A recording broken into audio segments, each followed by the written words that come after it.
Is there a specific verb for when a person goes and ah while they are thinking what to say? Often you hear people go and ah, or alternatively while they are thinking what to say. I have come across and ah or umming and ahhing, but this sounds rather informal and colloquial. I was hoping there is a more formal, single-word verb that describes this action.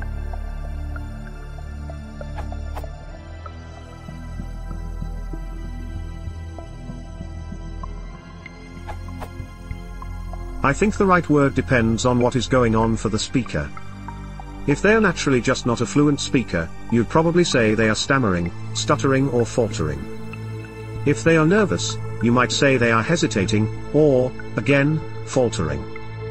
If they are being evasive, struggling to find words to avoid saying the wrong thing, you might say they are hemming and hawing, umming and ahhing or hesitating. It's hard to neutrally describe a pattern of speech without imputing some kind of thought process.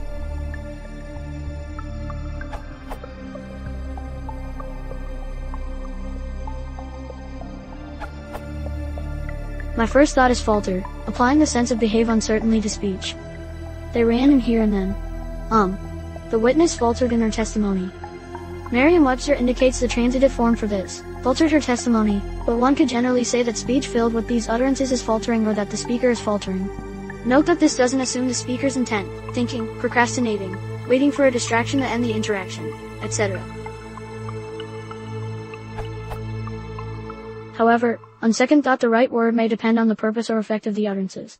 They fall into the category of speech disfluencies, which serve a large number of purposes, differing between languages and cultures which particular sounds are supposed to mean what, filling silence, indicating that the speaker is thinking, indicating that attention is being paid, and so on.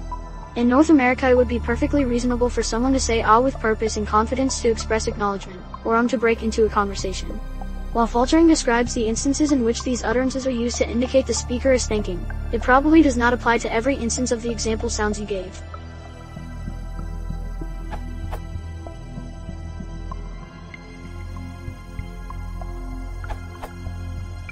Those specific types of words are called speech disfluencies, but that is not a verb used to describe what one is doing when they use those words.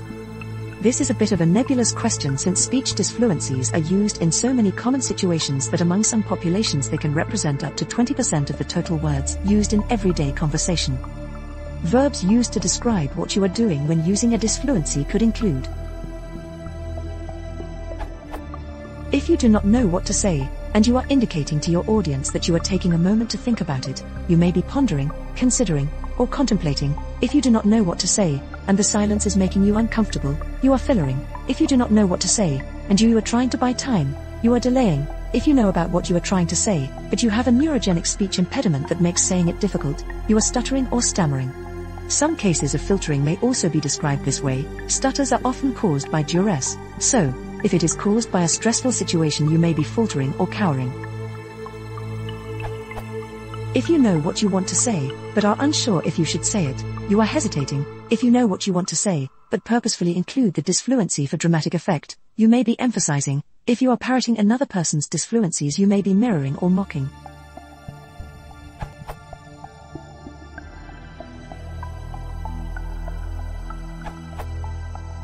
Johns Hopkins Medicine site says that saying words like "are" often is called cluttering.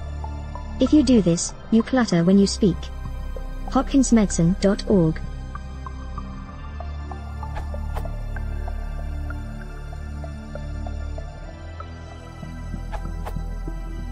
These words are fillers, pure and simple, the speech equivalent of wheat and fiber inserted into hot dogs because they are cheap materials. These words are similarly cheap as they require zero mental expenditure, but are aimed to give the appearance that the speaker has, like, you know, totally something to say. At Nozajimiki I suggested fillering, which would seem the natural transformation of the noun to verb, but the word doesn't feel natural. I suggest padding, which is a common verb connoting the addition of fillers, even in a linguistic context. From Merriam-Webster unabridged, pad. 2a. 1. To expand or lengthen, as a book, magazine article, speech, by the insertion of additional material that is usually essentially superfluous and often extraneous to the point of being irrelevant, and that is usually used merely to artificially bring the thing so expanded up to some desired size or length, or that is used for some other usually equivocal purpose, as to add impressiveness, suggest intellectual depth, mask an otherwise distasteful theme. inflate, often used without. An example sentence by me, the other answers are thoroughly padded with worthless fillers. Granted, padding in writing or speech is not restricted to cheap fillers, as it is one of the oldest tricks employed by students doing homework at the 11th hour, discovering 17 ways to say the same thing in as many sentences. But it fits the bill.